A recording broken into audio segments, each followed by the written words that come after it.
देखते होता हमारे उड़हिया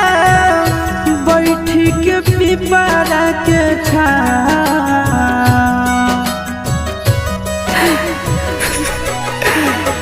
देखते होता हमारे उड़हिया